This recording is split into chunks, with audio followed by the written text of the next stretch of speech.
Miarabantsika rehetra amin'izao tolakandron'ny alakamisy alarobia fa 20 ny volana May 2024 zao. Mbola mitohy ny fanentanana ny olona handray anjara amin'ny adidy masina izay zoko zo fototra sy zo masina indrindra koa ny fahazahoana mifidy sy misafidy izay hitondran'ny teny zany, hitondran'ny firenena. Tsy fandikan-dalàna velively zany fa fanentanana ny vahoaka handray anjara ary anefa ny adidiny, tsy ampafiry ny alabato izay efa baribary aty sy eroa na talohany reny mbola talohan'ny fifidianana io na mandritro zao de efa misy resaka mandeha be dia be ihany ny bulletin fampirекose iny, ka isika de tanina tena hoe anao rodo be hoe valala-be mandry. Zany valala-be mandry zany de le majorité, zany hoe maro anisa matoritory manginy tsy miteny tsy maneho ny heviny, ka raha mbola ao anatiny zay olona manana ny zo ary afaka mandeha mifidy dia amandana mifidy, fa zao no andro, zao no ora anavotanao ny tenanao, ary rehefa avotra ny tenanao dia avotra ny fiainatokatrannao sy ny fianakavianao, avotra ny fiarahamonina, avotra ny firenena. Ka manentana antsika zay valala-be mandry zay tena hoe majorité silencieuse na maro anisa tsy refeo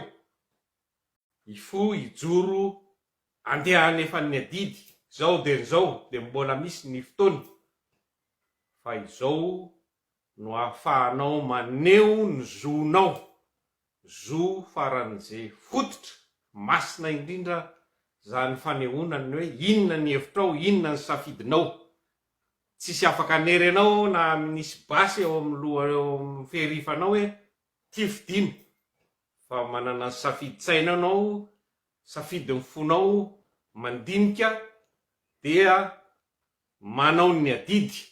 Zay no anjarantsika. Fa raha malaza zao ny tsao, mbola ataoko hoe tsao le izy, ao raha matony ny olona mamoaka zavatra amin'itony serasera itony, na 2 millions aza no nangalariny hoe efa vaty précoce any raha ataontsika hoe 10 millions ny olona afaka mifidy tsisy dikany eo anatrehany 10 millions anatrehany 10 tapitrisa ny 2 tapitrisa. Fa rehefa betsaky tsika manao rodo be, ile hoe mita be tsy lany mamba, hitsakitsahantsika eo ny voaisin'ny mamba mpampinana antsika sy mangalatra atsika. Fa manao rodo be tsika rehetrarehetra, mahay reza daholo de mahay fahadidy dia mivavaka mirary soa ho an'ny tanindrazana, ary